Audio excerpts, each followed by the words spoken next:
Bonjour, donc ma question, comme vous le voyez, je suis compositeur. Ma question est donc pourquoi la musique n'est-elle pas constructible, ou plus exactement n'est-elle pas entièrement constructible? Alors, en fait, j'ai préparé une intervention dont le titre tente à répondre à cette question en vous proposant l'idée que je vais essayer de développer devant vous, c'est qu'en fait la musique intrique du constructible et de l'inconstructible. Donc la réponse c'est la musique n'est pas entièrement inconstructible, elle a une part constructible et l'autre qui ne l'est pas. Et les rapports entre les deux sont des rapports de, je vais essayer de vous les développer, des rapports d'intrication. Alors, à partir de là, il y a 2 points de méthode dans mon intervention. D'une part, je vais essayer de faire une intervention qui elle-même intrique le constructible et l'inconstructible. En fait, les diapos sont la part qui va être constructible de mon intervention. Et mon intervention orale, qui est notée mais non pas écrite, va constituer plutôt la part ou le pôle inconstructible.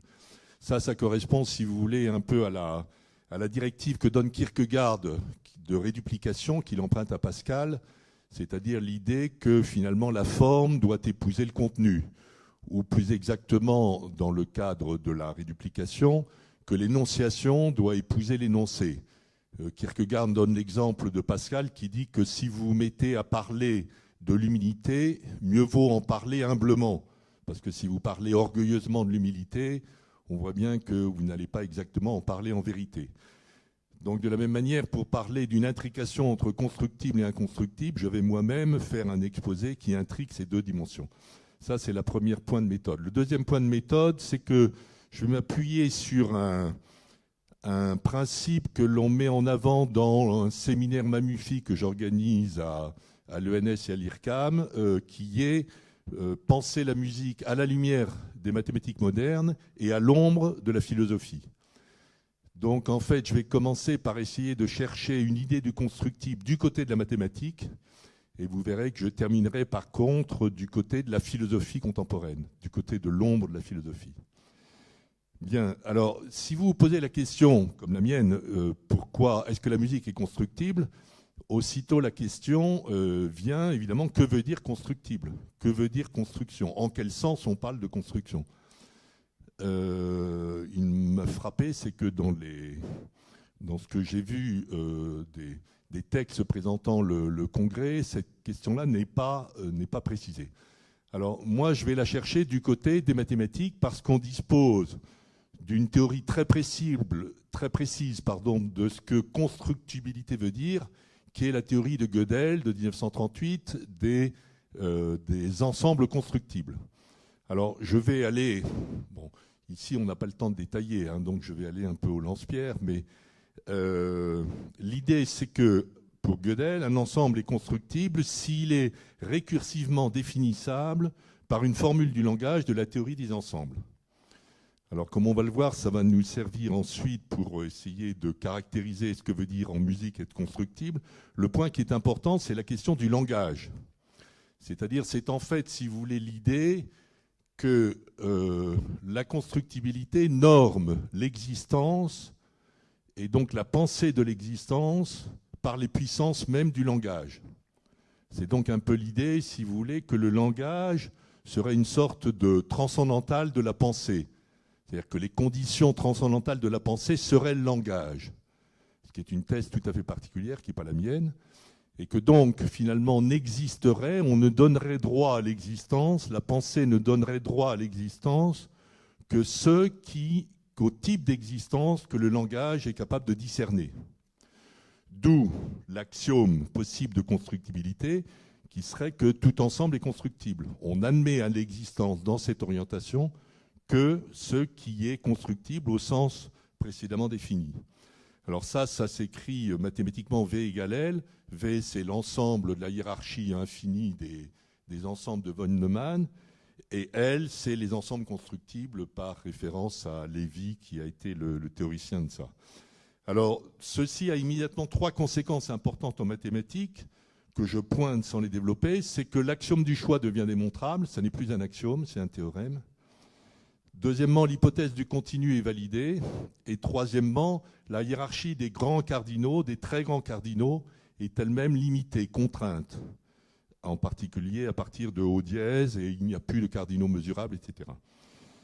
Alors ça, c'est un point très important parce que ça indique tout de suite qu'entre deux axiomes, l'axiome de constructibilité et l'axiome de choix, il faut choisir, justement. On ne peut pas avoir les deux comme axiome. Si on a l'axiome de constructibilité, on n'a plus l'axiome du choix, ça n'est plus un axiome puisque c'est un théorème. Ça vient du fait simplement que les ensembles sont bien ordonnés et que donc il est facile d'en extraire un représentant. Alors, je dis tout de suite que mon orientation n'est pas du tout celle-là. Elle est opposée à celle-là parce qu'elle va essayer de plaider qu'en musique, bien sûr, il y a du constructible, on va voir comment, mais il y a aussi de l'inconstructible, et cette chose inconstructible en musique, ou ces dimensions inconstructibles en musique sont décisives pour que ça soit vraiment de la musique, c'est-à-dire quelque chose qui soit capable d'orienter une existence humaine. Et que donc, je vais en tenir, j'en tiens moi pour l'axiome du choix. L'axiome du choix, ça revient quand même à dire, il y a des endroits dans la pensée où la pensée doit décider et elle ne peut pas calculer. C'est-à-dire son choix ne peut pas être prescrit par le calcul. Ce point-là est absolument décisif, à mon avis, dans l'existence subjective, et en particulier en musique, parce que quand on fait de la musique, on est confronté à un certain nombre de choix, d'endroits de choix, où il n'est pas possible strictement de le calculer. Il faut, comme dirait Pascal, parier.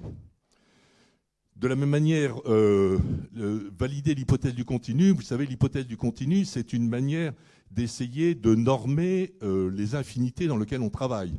C'est-à-dire, c'est une manière de considérer que l'infini est contrôlable, alors que si vous n'avez pas l'hypothèse du continu, vous ne savez pas la cardinalité, disons, vous ne pouvez pas rapporter la cardinalité du continu à la cardinalité du dénombrable, et donc vous êtes dans un ensemble d'infinis avec une errance, avec une sorte de taille errante qui n'est pas contrôlable d'une certaine façon, comme l'est un peu, comme le tente à le contrôler l'axiome de constructibilité. Et la troisième chose, évidemment, le troisième résultat de ça, qui est très frappant, c'est que vous limitez considérablement l'infini, puisque les très grands cardinaux, vous ne les admettez plus à l'existence. Donc vous voyez, dans toute cette problématique-là de l'axiome de constructibilité, il y a l'idée qu'on essaye de contrôler l'existence, comment justement en ayant comme principe que l'existence ne devrait être admise que si le langage est capable de la contrôler. Donc ça, c'est la mathématique. Alors ceci a aussitôt donc trois effets, trois questions pour nous en musique, qui sont premièrement, que veut dire constructible ? Deuxièmement, est-ce qu'il y a de l'inconstructible ? Et troisièmement, s'il y en a, quelles en sont les conséquences ? Alors, je vous propose une définition, donc je vais prendre comme définition en musique. Un ensemble sera constructible si, premièrement, il est constituable par ses éléments, et non pas constituant de ces éléments. C'est un ensemble qui est constitué à partir du plus petit, et non pas constituant. On va revenir un peu sur tout ça, mais pour essayer quand même de mettre un peu d'ordre là-dedans. Premièrement ça. Deuxièmement, si ces ensembles, si ces éléments constituants, l'ensemble est constitué par des éléments constituants, si ces éléments constituants sont désignables dans le langage de la situation. Pour vous donner un exemple mathématique très simple, vous prenez un polynôme, vous dites qu'il a comme racine 1 et 2, ça c'est ces éléments, vous allez constituer le polynôme par x moins 1 facteur de x moins 2 et vous allez obtenir le polynôme x2 moins 3x plus 2 égale 0. Vous avez ici un polynôme, un ensemble d'éléments, un ensemble de racines qui est constitué à partir de ces racines, à partir de ces éléments. Alors, on va avoir de la même manière en musique, donc une chose musicale sera dite justement constructible si elle est constituée par des composants élémentaires nommables dans le langage. Pour donner l'exemple le plus simple, vous prenez trois notes, Do, Mi, Sol, vous les mettez ensemble et vous avez un accord de Do majeur. Donc là, vous allez avoir un ensemble, un accord constitué à partir d'éléments qui sont tous nommables dans la langue, en l'occurrence les hauteurs Do, Mi, Sol. À l'inverse, on va y revenir, un ensemble qui visiblement n'est pas constructible, c'est le timbre. Vous prenez le timbre, mettons un timbre de hautbois, il est tout à fait impossible de considérer que le timbre du hautbois serait constitué par ces éléments. Il a des éléments, bien sûr. Il a des harmoniques, il a des formants, mais il est parfaitement clair que le timbre du hautbois n'est pas identifié par ces éléments-là, ne serait-ce que pour une raison qui est musicalement absolument essentielle, c'est qu'un timbre s'identifie, existe comme timbre par ses transitoires, c'est-à-dire par sa dynamique, et non pas statiquement, comme peut l'être un accord. Donc vous voyez, déjà, là, je distingue constructible et inconstructible en musique, en disant donc un ensemble musical, une chose musicale est constructible si elle est constituée par des éléments nommables dans le langage, sinon ça n'est pas construit.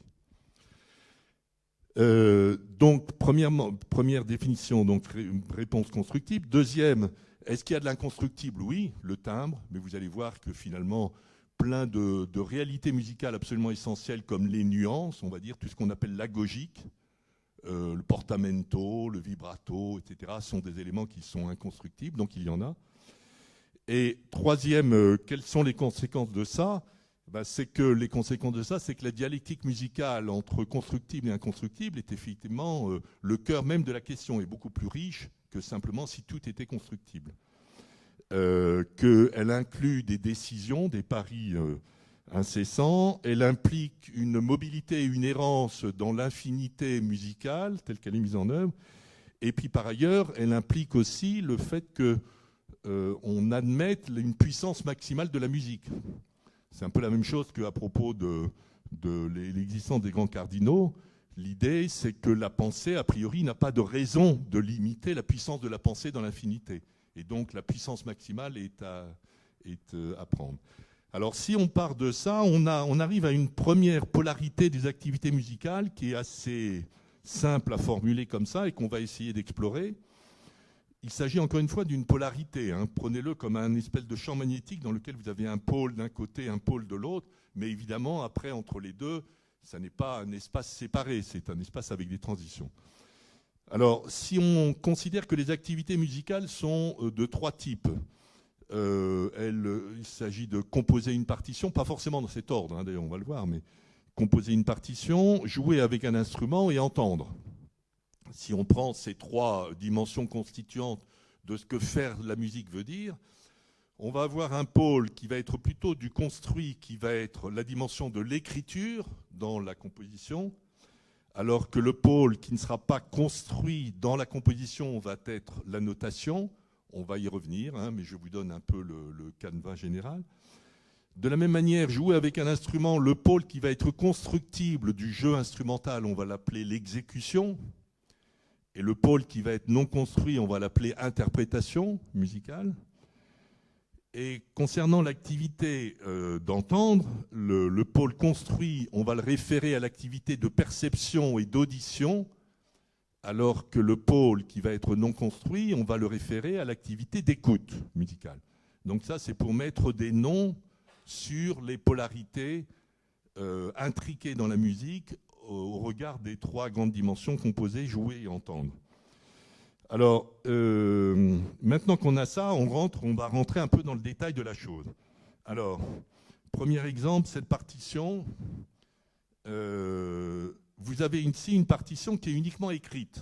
Alors, écrite veut dire quoi? C'est-à-dire, en gros, les hauteurs et les durées, qui sont les dimensions absolument élémentaires de la musique, telles qu'on les pratique dans le solfège, depuis le Xe siècle, mais je vous rappelle, pour ceux qui ne le savent pas, que le solfège, donc, qui a été inventé à partir du XIe siècle, est en fait à la base de la norme MIDI, note on, note off, etc. Donc c'est quelque chose d'absolument international qui marche, qui continue d'être absolument utilisé absolument couramment. Alors si vous avez, donc là vous avez la dimension purement construite, si vous avez une exécution de ça, voilà ce que ça donne. C'est fait par l'ordinateur, c'est purement mécanique.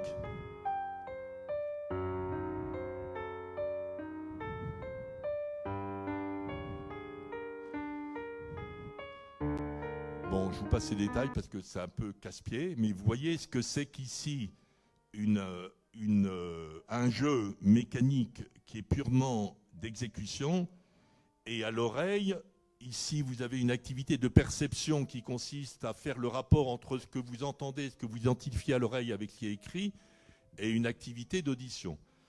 Maintenant, on passe à cette même partition telle qu'elle est musicalement constituée, c'est-à-dire cette fois avec, en plus de l'écriture, des notations.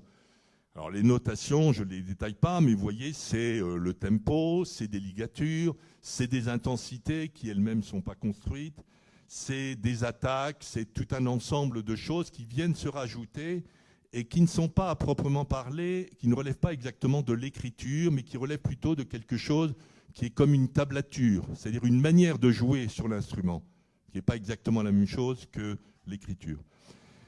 Et cette fois, si vous faites interpréter ça, et maintenant vous allez avoir à écouter, et plus simplement à percevoir et auditionner, voici ce que ça donne.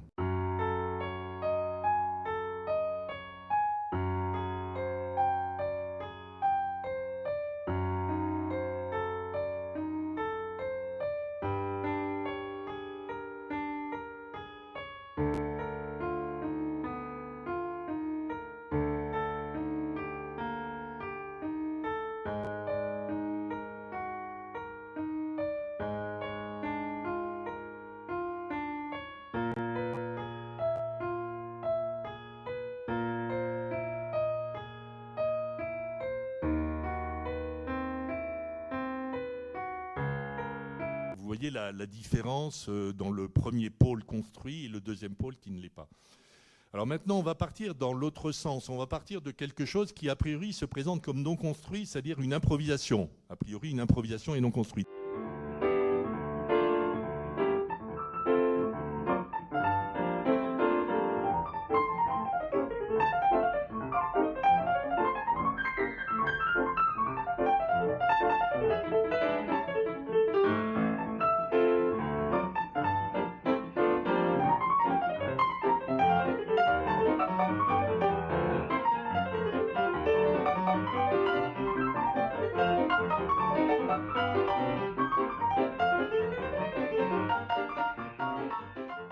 Ce qui se présente comme étant non construit devient constructible par le fait qu'on peut le transcrire.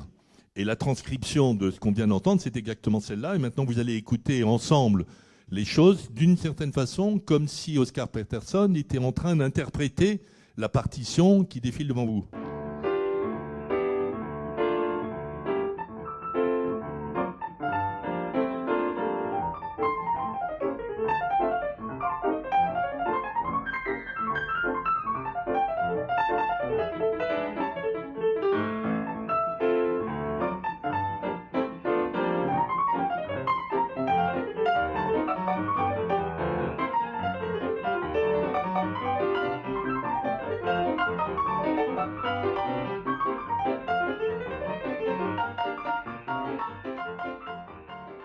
Bon, vous voyez donc que les rapports entre ce qui est constructible et ce qui ne l'est pas ne sont pas des rapports, enfin, sont des rapports mouvants d'une façon. Et que donc l'improvisation en tant que telle n'est pas quelque chose dont on va dire qu'elle est intégralement non constructible, comme certains tendent à le faire croire en disant l'improvisation c'est donc la pure expression, etc. Évidemment, il y a aussi une part constructible qui, d'une certaine façon, est en un certain sens dans la tête d'Oscar Peterson lorsqu'il est en train de jouer. Alors là, je vais vous donner par contre deux exemples très différents. L'un où on a une musique là purement mécanique, donc là qui est entièrement constructible, à la fois par le rouleau qui est purement d'écriture, par l'instrument qui est joué de manière purement mécanique, et ça donne ça.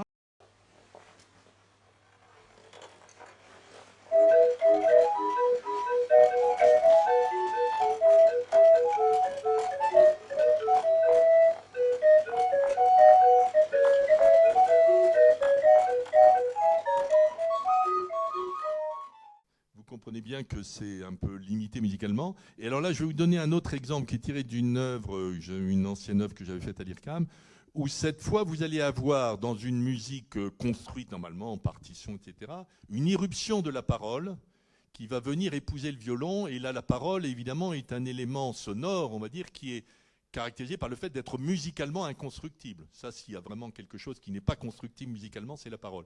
Donc là, je vais vous donner dans cette petite séquence, vous allez voir une musique qui est, disons, qui est interprété, etc., et dans lequel intervient un élément inconstructible, extra-musical, mais qui en fait est intégré dans la musique.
Vous voyez comment, cette fois, dans une musique qui assume sa polarité construit-inconstructible, rentre un élément inconstructible en plus, qui est la parole, et comment cet élément inconstructible est intégré à la musique, non pas en le construisant, mais d'une façon comme une puissance, on va dire comme une puissance d'infini qui est surajoutée à l'infinité propre de la musique. Alors maintenant, je vais vous donner d'autres exemples, c'est-à-dire comment, à l'intérieur du construit, peut apparaître de l'inconstructible. Tout ça, c'est pour essayer d'explorer, enfin, de parcourir avec vous rapidement l'intrication entre les deux. Alors ça, c'est du côté de la mathématique de l'algèbre. Donc là, c'est très simple. Ici, vous avez un polynôme du 5e degré qui est en fait décomposable, vous l'avez en dessous, et qui comporte 5 racines réelles, formulables par radicaux. Vous avez la courbe à côté. Pas de problème particulier. Le polynôme est construit. Les racines sont constructibles par radicaux, c'est-à-dire selon le langage même de l'algèbre, etc. Or, il suffit de remplacer dans cette équation le plus 2 à la fin par un plus 1 pour avoir le polynôme de droite qui, cette fois, est un polynôme correspondant à un groupe de Galois non décomposables, c'est-à-dire le fait que les 5 racines, qui sont pourtant 5 racines réelles, tout à fait identifiables, disons par approximation décimale, on les appellera dans l'ordre A, B, C, D, E, ne sont plus formulables par radicaux. C'est-à-dire que donc ces racines ne sont plus constructibles algébriquement. C'est-à-dire dans le langage même de l'algèbre, on ne peut plus formuler les racines, lors même que le polynôme, évidemment, lui-même est formulé algébriquement comme le précédent. Ça correspond donc, je vous ai mis à gauche, vous avez le polynôme de décomposition pour le premier polynôme qui est parfaitement décomposable, alors que le second ne l'est pas, c'est un groupe simple de Galois, etc. Donc vous voyez comment on peut avoir quelque chose de constructible qui d'une façon engendre l'inconstructible, en l'occurrence cette fois dans l'exemple de l'algèbre, vous avez un polynôme qui est algébriquement construit, mais qui a des racines non constructibles. Alors musicalement, on peut avoir donc de l'inconstructible au sein du construit, c'est l'exemple que je vous ai indiqué tout à l'heure. C'est un exemple entre l'accord, qui est l'accord de gauche, qui correspond finalement aux 5 cordes à vide du violon, et puis à droite, un spectre que je ne vous fais pas entendre, là, mais qui est avec un sonogramme, et dans lequel, finalement, vous allez avoir un ensemble lui-même inconstructible, c'est-à-dire qui n'est pas obtenable à partir de superpositions d'éléments qui seraient les harmoniques ou même les formants, parce que, en particulier, pour la raison que je vous indiquais précédemment, pour avoir vraiment un timbre reconnaissable, ça se reconnaît un timbre surtout au transitoire, aux attaques. Vous prenez un son de violon, vous coupez les transitoires, vous mettez votre violon, vous ne savez pas exactement quel instrument c'est. Vous avez absolument besoin d'avoir les transitoires. Alors, maintenant, je vais vous prendre un exemple inverse, c'est-à-dire où cette fois, on part de l'inconstructible et on peut faire du construit à partir de là. Là, je prends en mathématiques plutôt l'exemple du calcul différentiel. Si vous avez une simple équation différentielle ordinaire en scalaire, f' de x égale à f de x, vous allez très facilement la résoudre par une exponentielle. Si cette simple équation, vous la mettez maintenant vectoriellement, vous allez avoir le problème d'avoir à faire une exponentielle de matrice. Et pour ceux qui savent, une exponentielle de matrice, en général, n'est pas formulable immédiatement, explicitement comme matrice. Elle est formulable comme par série entière. Alors évidemment, la formulation par série entière va vous permettre d'approximer la chose construite, mais n'est pas exactement dans la figure de la constructibilité. Donc, vous voyez, dans le cas de l'équation différentielle vectorielle, vous allez avoir une solution qui n'est pas immédiatement constructible dans son langage propre, puisqu'elle n'est pas formulable comme une matrice explicite, mais par contre, on va pouvoir construire une approximation par les séries entières. L'équivalent de cela, alors en musique, à mon avis, c'est lorsque vous êtes confronté à différentes interprétations d'une même partition. Là, je prends un prélude de Bach, du clavier bien tempéré, dans 3 interprétations différentes. Je ne sais pas si je vais avoir le temps, parce que bon, la première, c'est celle de Richter.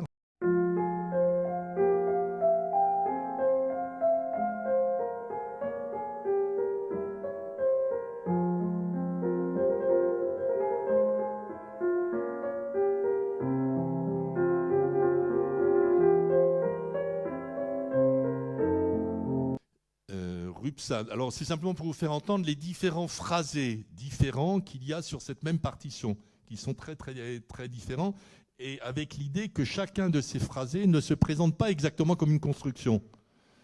Rupsam, pour que vous...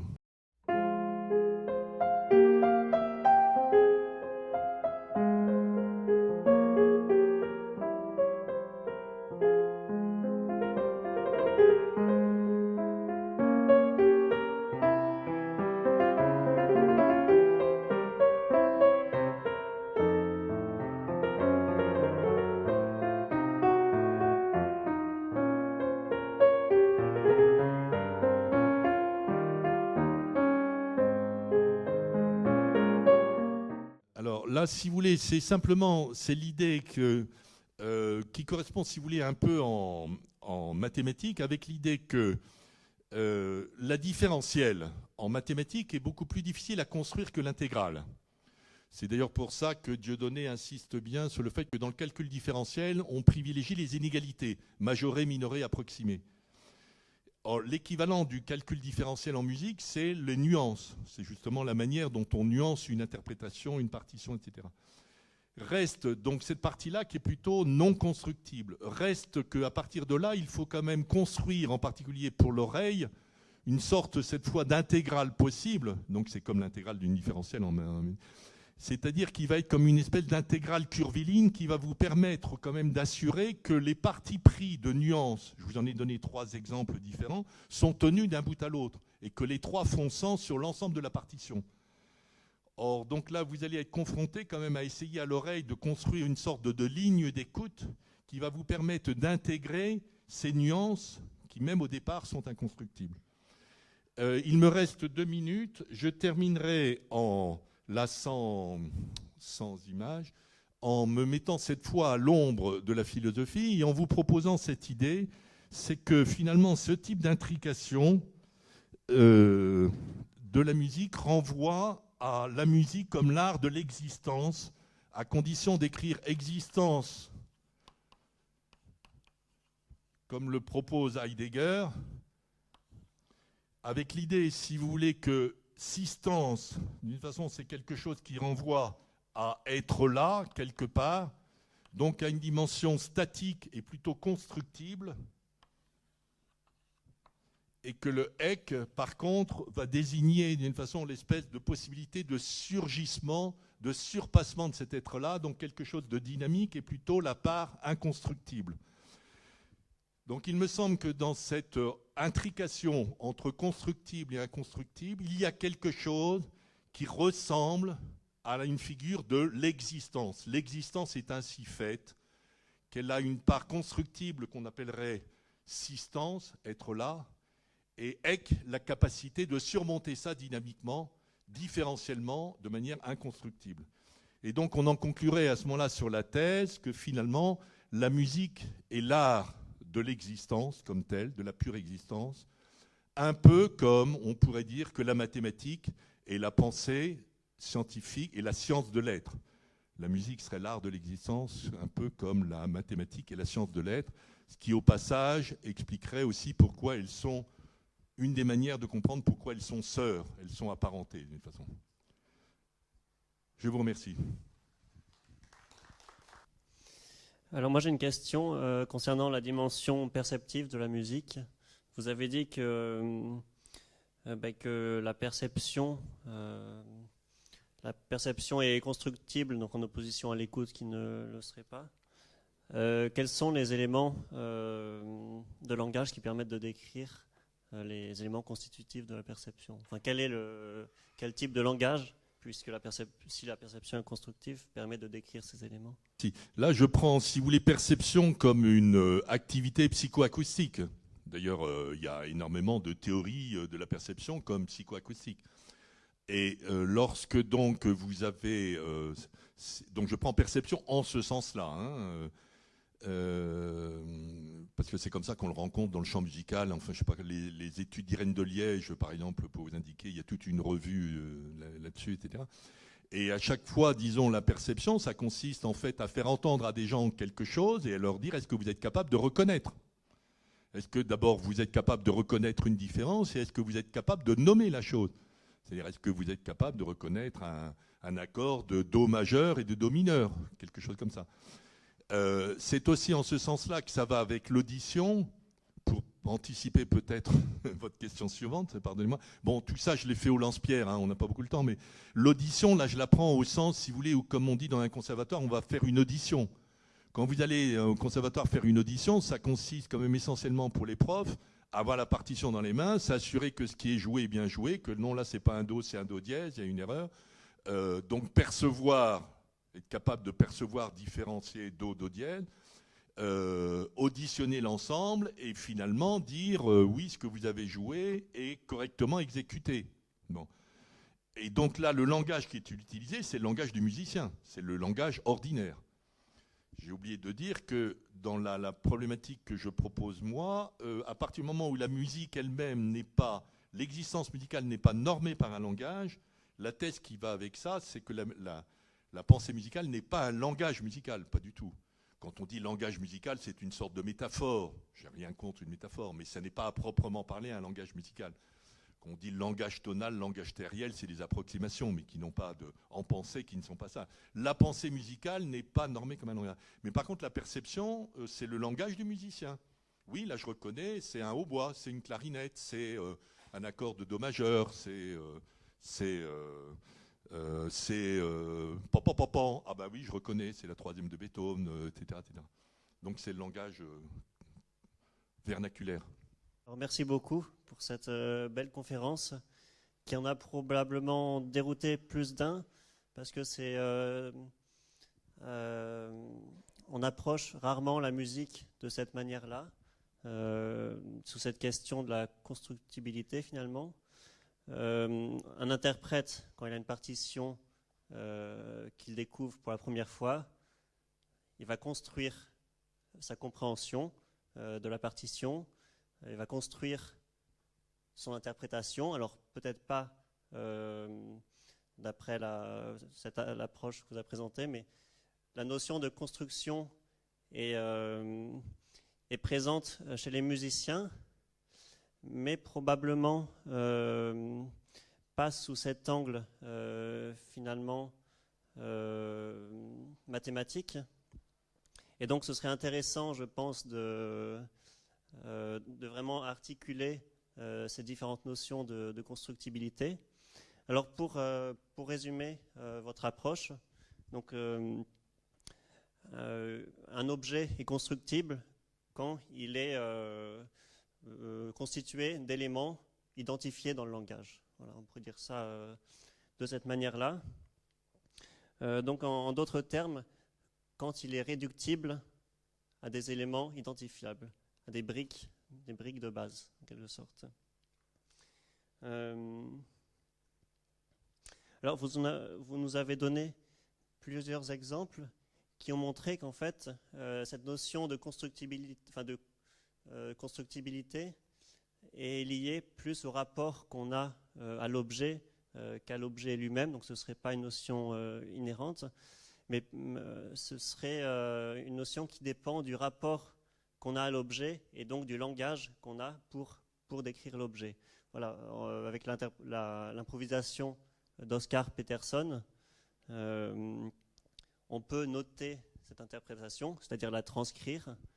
Et ainsi, on a une manière de réduire une dimension, en tout cas, de l'interprétation à quelque chose de reproductible, de normé. Toute la dimension sonore de la musique, elle peut être approchée finalement par des approches acoustiques, des approches perceptives si on s'intéresse à la perception. Et là, j'aime beaucoup l'image mathématique d'une limite.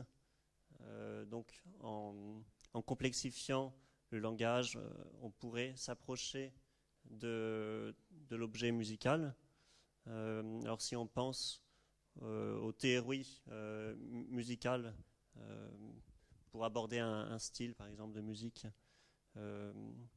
donc les théories musicales sont là finalement pour avoir des mots pour parler de la musique. Et alors moi, ce que je me demande justement, c'est à quel point les objets peuvent résister comme ça à leur constructibilité finalement. À quel point élaborer le langage, ça pourra permettre de cerner cet objet et de pouvoir le réduire, le factoriser en quelque sorte dans ce langage. Vous avez fait le parallèle avec les polynômes, et qu'à partir du 5e degré, on ne peut pas forcément exprimer par radicaux les racines. Et donc là, il y a une incompatibilité, et je me demande un petit peu pour la musique, est-ce qu'on a une incompatibilité comme ça, de fond? Voilà, bon, c'est une question ouverte parce que...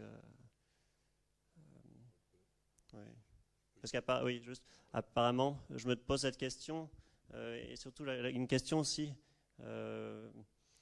est-ce que l'inconstructible est souhaitable? Parce que c'est finalement ce qui ressort un petit peu de la conférence, si vous voulez juste dire.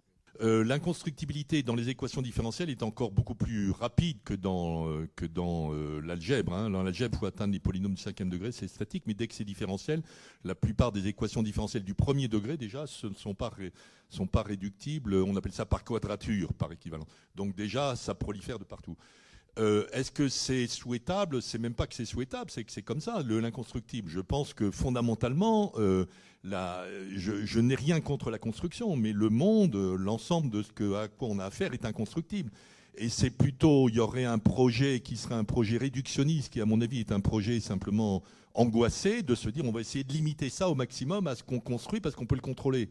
Mais heureusement que le monde, et le monde de la musique, est infiniment plus vaste que ça. Donc c'est plutôt dans l'autre sens qu'il faut se dire pourquoi limiter l'infinité des infinis à des choses constructibles sans, encore une fois, annuler ça. Merci beaucoup.